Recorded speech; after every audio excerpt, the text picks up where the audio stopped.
झूला के टाइम पर नजरिया मिलाई, धीरे धीरे हंस के दिलवा चुराई।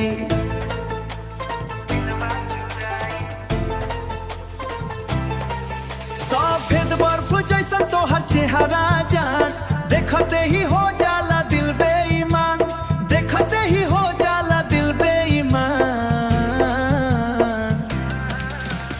हे के जान बर्फ बेच के बहाने वो तोहरा से मिले रहिए गेट पर खड़े के जान। हे के जान बर्फ बेच के बहाना से मिले रहिए गेट पर खड़े के जान। तोहरा से मिले रहिए गेट पर खड़े के जान।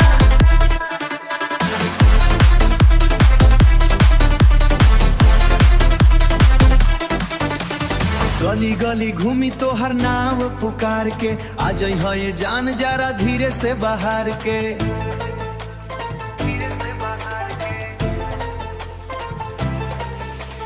2 मिनट खातिर रही हम मुस्कुरा के जान, तोहरे खातिर खड़ा बानी सांझ सवेरे जान।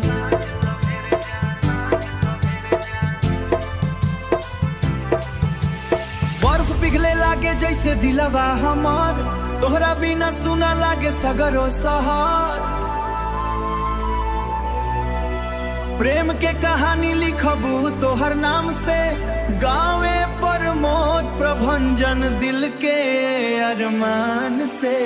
हे के जान बर्फ बेच के बहाने वो तोहरा से मिले रहिए गेट पर खड़े के जान। हे के जान बर्फ बेच के बहाने वो तोहरा से मिले रहिए गेट पर खड़े के जान। प्रमोद प्रभंजन हाईटेक रीमिक्स। हे के जान